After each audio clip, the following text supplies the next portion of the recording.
or having to face the question in some way, they would agree that they had a single project. And it was sort of universally agreed upon that, yes, they do think of themselves as a single community, but no, they don't think they have a unified project. So I, however, like to think that for the most part, maybe 90% of all poets have the same project, and the project would be theme of the poem, it's more complicated than you think, which is what distinguishes a poem from an op-ed piece or political spin show. And so sometimes I think when people say that American poets are not political, it's because a sort of sophisticated or complex rhetoric isn't recognized as part of the political landscape right now. We have a polemical political landscape. Anyway, that's the frame for this poem, which is actually a little letter poem, and it's addressed to the poet Stephen Dunn, who, in my opinion, his principal project is to always somehow dwell in a very contradictory place, even more than complexity. He somehow enables conflicting ideas to both be true. He always makes the low road seem like the high road. This is a letter from Cornwall to Stephen Dunn, and it has a little epigraph from a poet who lived for a long time in Cornwall, but I think was originally Scottish, W.S. Graham. How I have been helped by Jean and Madron's Albert Strict. He is a real man. And good words like brambles, bower, spiked, fox, annel, tealing. Here the rain hammers even as the sun shines. In this way, it's not so different from the coast we know. Perhaps space, despite the stone-built hedges, does not cut cleanly, and everywhere the sky shimmies sometimes, just this same opalescent gray. And if all the great logical linguistic dichotomies turn out to be like the clamorous gulls off the moors at Zenar, one voice caught between the cliffs, switching back upon itself, well, you'd hardly be surprised. And if some days the words are less interested in the world than they are in their own making, isn't it a selfishness we can forgive? The things get tired of the ideas, the things. I'm a little tired just now of this body, but what can anyone do about that? Today, I understand for the first time that it is the Trengilly farmhouse I see every morning, resting on my shoulder. Washing my face, I look into the mirror and out the window behind me to this one visible human stitch in the scene.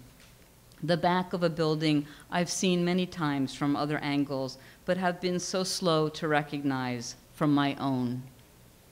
Any big claim in all of that is not about phenomenology or optics, but merely about realizing, finally, how best to get back later to where I am.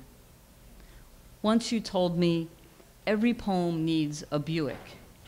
And it's true, even the poems without roads, even the poems in which Buicks have not been invented. Because isn't a Buick just another way to utter the various desires?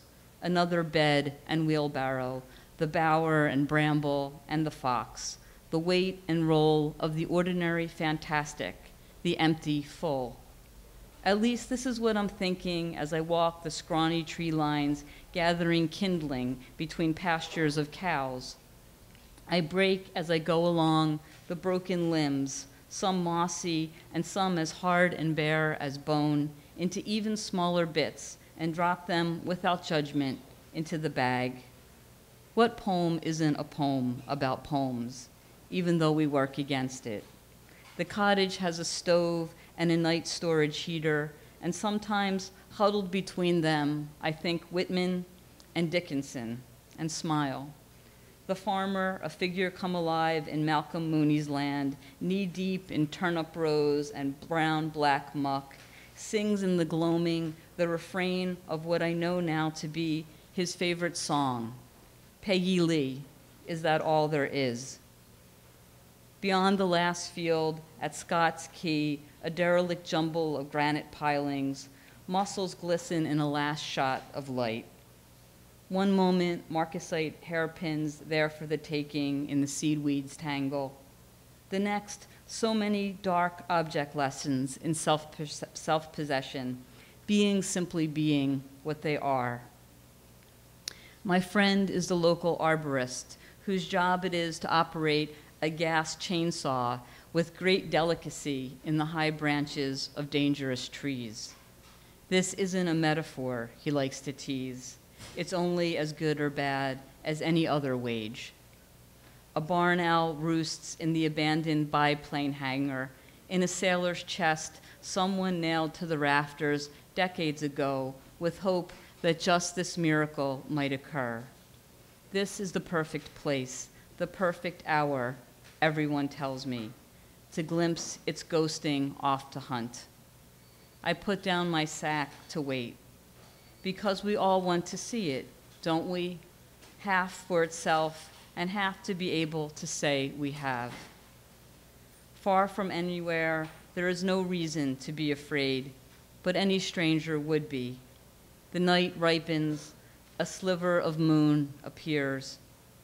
Happy birthday.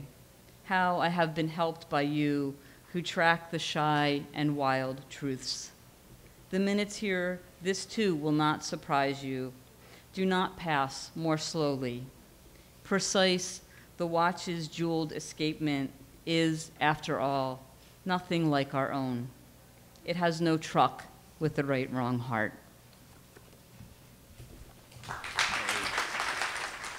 It's really a pleasure to read with dear friends and wonderful poets. And how's the sound level on this? All right?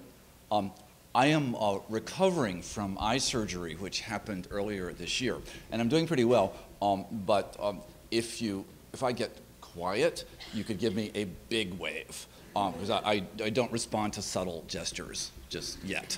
I'm getting there.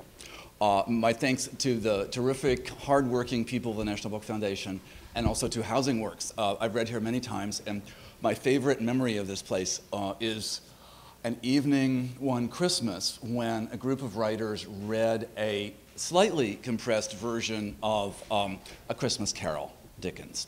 And we were each assigned a bit. I got The Death of Tiny Tim, Plum, and most remarkably, Mary Gateskill read The Apparition of the Ghost of Christmas Future.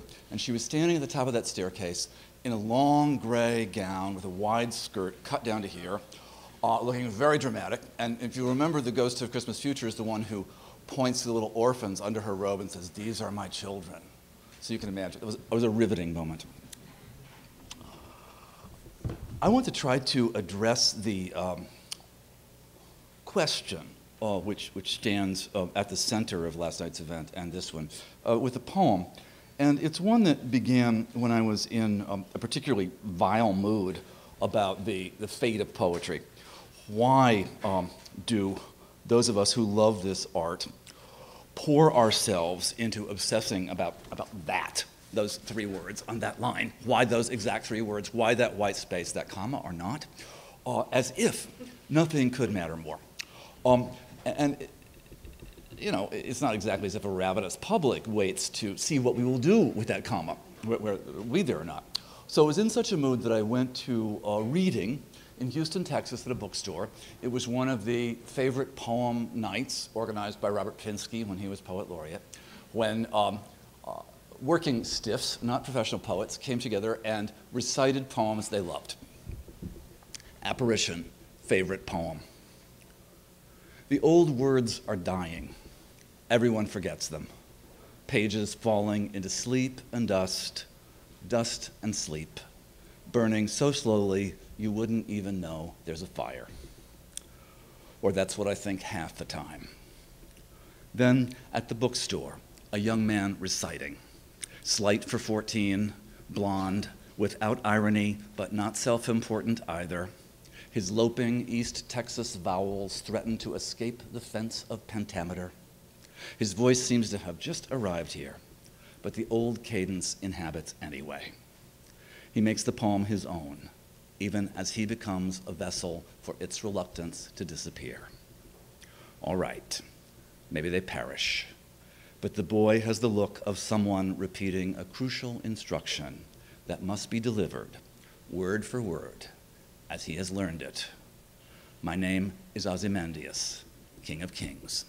Look on my works, ye mighty, and despair. That's what he actually said was, my name is Ozymandias. But I can't really perform it that way. That was such an extraordinary moment because here was a very young man possessed by an early 19th century poem that he had gotten by heart. He loved it so much. And this was, of course, impossible in Texas, in the center of the oil industry in Halliburton country, not to think about the wars that our country keeps pursuing in the Near East.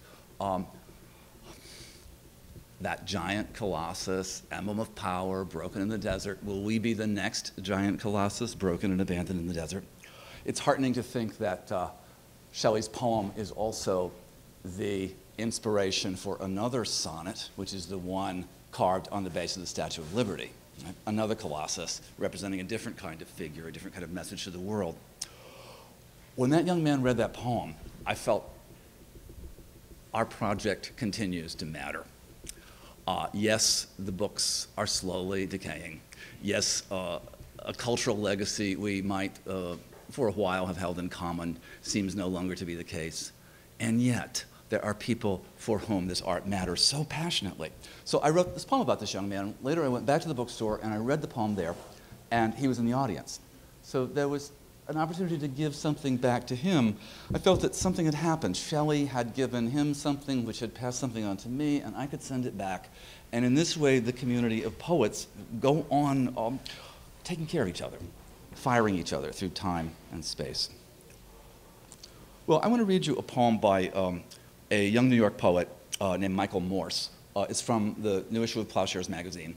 And I chose this one because it's a poem that seems to me, interestingly, to marry the private and the public, and one that refreshingly admits material not conventionally poetic.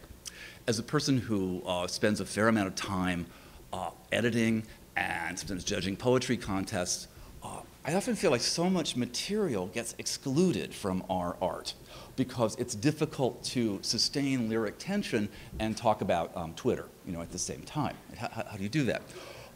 But we do so at our peril, because one of the things that might, in fact, restrict poetry's audience is a refusal to talk about something besides painful moments in hospital rooms and our nostalgic feelings for our elders. Those things are worthy subjects for poetry, but one does read them. So this refreshingly does something else. This is by Michael Morse. It's called Void and Compensation, Facebook. My friends who were and aren't dead are coming back to say hello. There's a wall that they write things on. They have status updates. What are you doing right now? For the most part, they seem successful. They have children, which I can only imagine. The hairy kid we called Aper, I haven't heard from him and wonder if in every contact there are apologies inherent for feelings hurt and falling out of touch. I'm sorry, in the way that dogs out back bark at the nothing they're trying to name. Now the missing turn up online, the imminent unheard becoming memory. We have conversations that are flat, or we speak to one another in threads, a wall more kind than faces posted downtown when tower dust settled and sky went blue again. When Leo died, we couldn't believe he wasn't hiding, that his laugh would not sound out, announce his return. What a laugh, goofy, his, purely his, and out loud like a dog barking at stars. Something heavenly, an application against insults or things that spill. That was Leo, and he left. I don't think he meant to go before he found some beloved and made someone in and not of his image. I want to find Leo on Facebook. I want to discover that he's a chemist and tell him it's like high school all over with so much living. It was nice to be done and to see and hear from you after so long. You seem great. You look exactly the same.